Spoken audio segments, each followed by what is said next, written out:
सबको प्रणाम। राम राम। शादीशुदा वाली पार्टी की सरकार में अगर बेटियां सुरक्षित नहीं हैं तो बंडा सरकार में बेटियां सुरक्षित कैसे, विधवा सरकार में बेटियां सुरक्षित कैसे। एक बार हम रास्ते से जा रहे थे और हमारे साथ एक बुजुर्ग आदमी बैठा हुआ था जो अपने को आरएसएस का कार्यकर्ता बता रहा था और वो लगा बताने कि डॉक्टर साहब, हमने यही सुना है कि अगर दो आरएसएस वालों को कमरे में बंद कर दिया जाए और सुबह कमरा अगर खोला जाए तो दोनों के पैंट फटे मिलेंगे, और दो सपाइयों को अगर कमरे में बंद कर दिया जाए और सुबह कमरा खोला जाए तो दोनों के सिर फटे मिलेंगे। हम इस पर सोचने के लिए विवश हो गए। हम लगे सोचने कि आखिर इनका कहने का तात्पर्य क्या है। हमने बहुत दिमाग दौड़ाया, बहुत कुछ किया, लेकिन हमें समझ में नहीं आया, क्योंकि हम इससे बहुत दूर थे, लाखों कोस दूर थे। तो उस आदमी ने समझाया कि डॉक्टर साहब, जो लोग शादीशुदा हैं, जिनके बच्चे हैं, जिनकी बीवियां हैं, वो तो गलत कर जाते हैं, वो आए दिन जेल जाते हैं, आए दिन पकड़े जाते हैं, आए दिन मारे जाते हैं। और जिस पार्टी में सिर्फ बंडा ही बंडा हों, जिनकी शादियां ही नहीं हुई हों, तो आप ही बताइए, जिसको मिल रहा है, जो सारा फल खा रहा है, वो गलती कर दे रहा है, तो जिसको फल मिल ही नहीं रहा है वो गलती नहीं करेगा। क्या आपको विश्वास है? तो इस पार्टी को जब भी सत्ता में लाया जाएगा तो इस पार्टी में सबसे अधिक बेटियों के साथ बलात्कार होगा, और यह पार्टी अपने को आगे बढ़ाने के लिए ज़्यादा से ज़्यादा लूट घसोट, चोरी छिनारी, बदमाशी सब कुछ करेगी। हम 9 वर्षों में देख ही रहे हैं। पहले भी सरकार बीजेपी की आई है, लेकिन आप लोगों ने देखा होगा कि जब जब आई है तब तब महंगाई लाई है, और अपने आगे बढ़ने के लिए तरह तरह के कार्य की है। जैसे कि भाजपा के 3 विधायक, भाजपा के 3 कार्यकर्ता बस्ती में एक नाबालिग बिटिया को बलात्कार करते हैं और सड़क पर फेंक देते हैं। वो तड़प तड़प कर मर जाती है, लेकिन इसे उनकी मीडिया दिखाती नहीं है। उसको कहीं आधे पन्ने का एक अंगुली में कहीं छाप दिया जाता है पेपर में, और आपको नहीं दिखाया जाता है। लेकिन वही मुद्दे से भटकाने की अगर बात आए तो मीडिया तरह तरह की बात दिखाती है।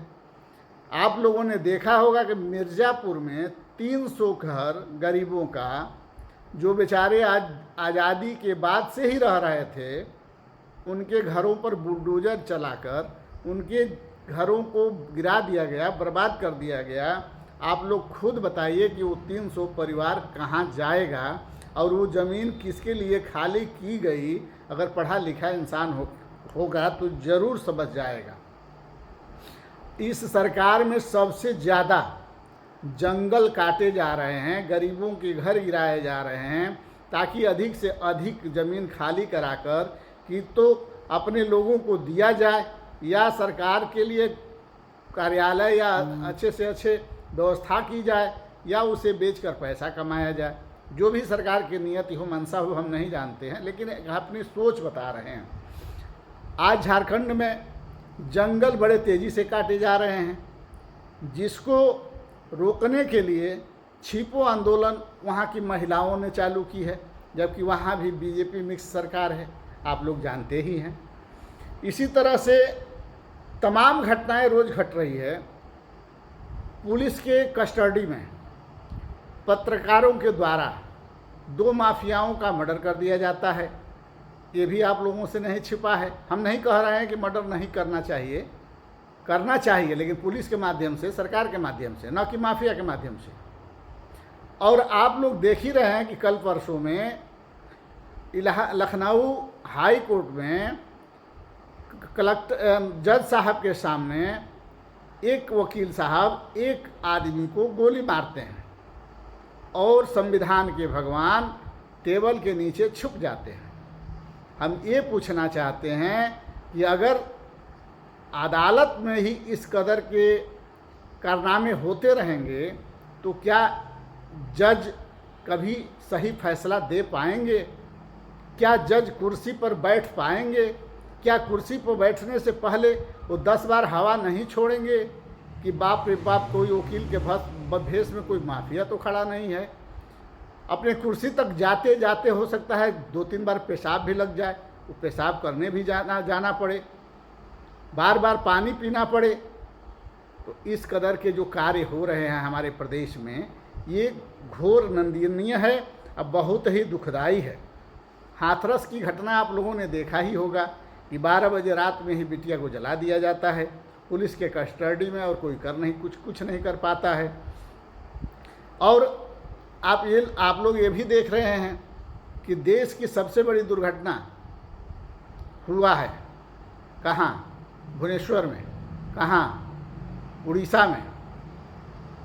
तो उड़ीसा में करीब, हमको जहाँ तक उम्मीद है कि 5,000 से तो अधिक लोग ही मरे होंगे, लेकिन कम से कम 250-300 लोग दिखाए जा रहे हैं। लेकिन ये गलत आंकड़े हो सकते हैं।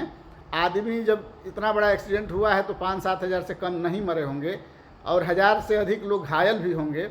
लेकिन उस घायल को देखने और मरे हुए व्यक्ति को पाने के लिए जो दिल्ली से लोग या किसी एयरपोर्ट से जा रहे हैं वहाँ, तो आप लोग जानते हैं सरकार किसी भी मौके को छोड़ती नहीं है अपने फ़ायदे के लिए। जिससे इसको फ़ायदा हो वो कार्य जरूर करती है। जैसे दिल्ली से भुवनेश्वर का किराया 5 से 6 हज़ार रुपया था, एयर मतलब हवाई जहाज़ से। आज जानते हैं मोदी जी के सीने के बराबर हो गया है, 56,000 रुपया। वो आदमी दुखी है, परेशान है, उसके परिवार के लोग मरे हैं, घायल हैं, और वो 5,000 की बजाय 56,000 रुपया देकर टिकट कटा करके अपने परिवार से मिलने जा रहा है।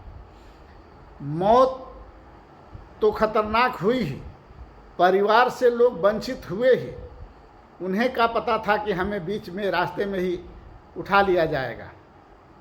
लेकिन इसका दोष लोग, सरकार अपने पर न लेकर, इस्तीफा न देकर किसी अन्य पर लगा रही है। और जिस पर भी ब्लेम लगा रही है वो हिंदू इंसान है, जिसको मुसलमान नाम से नवाजा जा रहा है। और जिसको मस्जिद बताया जा रहा है वो श्री कृष्ण भगवान का मंदिर है। और जुम्मा का दिन बताया जा रहा है कि जिसके चलते रेल की दुर्घटना घटी। अपना दोष दूसरे हिंदू पर मढ़ा जा रहा है, वो भी मुसलमान बना के। तो हमारे देश के साथ कितना बड़ा धोखा हो रहा है, कितना बड़ा साजिश हो रहा है। हमारे देश में किस तरह की स्थिति हुई है, आप समझदार हैं, समझ सकते हैं। भक्ति से बाहर आना होगा और सत्य की रास्ते पर चलते हुए ऊंच नीच का विचार करना होगा। अगर जो एक्सीडेंट में लोग मारे गए हों और आपके परिवार के लोग हों, और आपके ट्रेन से जाएं या एरोप्लेन से जाएं, और 5,000 के बदले 56,000 रुपया लिया जाए, तो आपको कितना दर्द होगा।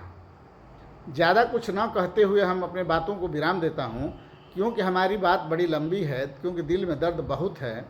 और इस दर्द को कहने के लिए बार बार हम वीडियो बनाते हैं, दर्द पूरा नहीं होता है। और समाज के लोगों से हम कहते हैं कि हमारी बात सरकार तक पहुंचाई जाए, ताकि हमारे समाज के लोगों को न्याय मिल सके, सफलता मिल सके, और हमारे समाज के लोग खुशहाल हो सकें। क्योंकि सारा पैसा हम देते हैं, हमारे समाज के लोग देते हैं, और इसका फ़ायदा सरकार अपने प्रचार प्रसार, अपने इलेक्शन, अपने घूमने फिरने, अपने सुख सुविधा में खर्च करती है। जबकि ये पैसा हमारे पास, हमको सुख पहुंचाने के लिए आना चाहिए, लेकिन हमारे पास नहीं पहुंचता है। यहाँ तक कि कुदरत की दी हुई जो सरकारी ज़मीनें हैं उस पर भी सरकार कब्जा करती जा रही है। जंगल काटे जा रहे हैं, जल जंगल ज़मीन सब परेशान है। जंगल भी कब्जा किए जा रहा है, जल पर भी कब्जा हो रहा है, ज़मीन पर भी कब्जा हो रहा है। इस पर विचार करना होगा, और अपने विचार करते हुए, लाइक शेयर करते हुए, वीडियो को सब्सक्राइब कर बेल आइकन को ज़रूर दबा लेना चाहिए, क्योंकि हमारा निवेदन है। और हमारे कष्ट को समाज के साथ साथ सरकार तक पहुंचाना चाहिए, क्योंकि हम चाहते हैं कि सरकार इस पर विचार करे। हम इंसान हैं, निर्बल को न सताइए जाकी मोटी हाय, मुई खाल की श्वास सो सार भस्म हो जाए।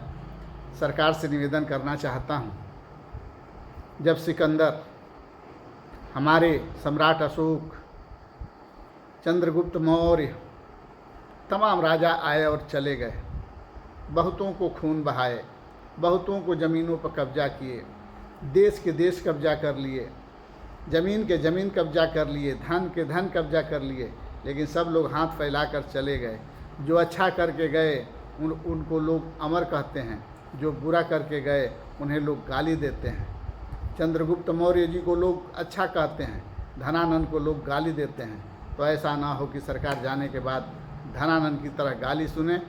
गाली से अगर बचना है तो सुधर जाए और हम समाज के लोगों को उचित न्याय दे, सस्ती शिक्षा दे, सस्ती चिकित्सा दे, या तीनों फ्री कर दे।